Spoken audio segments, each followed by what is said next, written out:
આજ તો ભીનામાં ખાતર ચડાવવાનું હતું ને પાછો તાવ આવી ગયો. મસ્ત મજાની ખબર પડે કે નાઈ ધોઈને તૈયાર થઈને આવી ગયા સીધા વાડીએ. अबे साले डायलॉग भूल गया सॉरी આવી ગયો વાડીએ ને ગાયે મને કીધું કઈક આવું. घर भेगू थाने भाई વાડી આવીને ખંભે લઈ લીધો લીલા કલરનો પપ ને હવે ભીનામાં ચડાવવાનો ધોળા કલરનું ખાતર. મારે ભીનામાં ખાતર ચડાવવાનો જીતેશભાઈ પપ લઈને આયા શું કરે હે? ओहो सरपंच जी तो चल दिए, अब कौन उठाएगा गांव की जिम्मेदारी? અરે રે રે હજી માંડ માંડ ખાતર ચડાવવાનું સારું કર્યું ને તા તો લાઈટ વહી ગઈ. साले कुत्तों की जिंदगी. લાઈટ વહી ગઈ ને મને આજ પાછો આવી ગયો તાવ. પછી ગાડી લેવાની ફટકી મેં આવી ગઈ સીધા પાળીએ દવાખાને. લઈ લીધી દવા ને ગાડી લઈને પાછું વહી જવાનું ને ઠેકાણે. દવાખાને દવા લઈને આવ્યો પણ મરદ માણસ લીધી તાવ તો ઉતર્યો જ નથી ને તોય.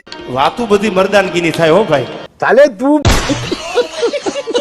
હવે ખાતર ચડાવવાનું બધું કામકાજ પતી ગયું. એક વાલ બંધ કર્યો, બીજો વાલ ચાલુ કર્યો, ખંભે લીધો પપ ને વહી જવાનું ઘરે બપોરો કરવા. मेरे को जाना पड़ेगा मेरे को जाना पड़ेगा આવી ગયા ઘરે ને આયા તો ઢીંગુબેન. पहचाना मुझे.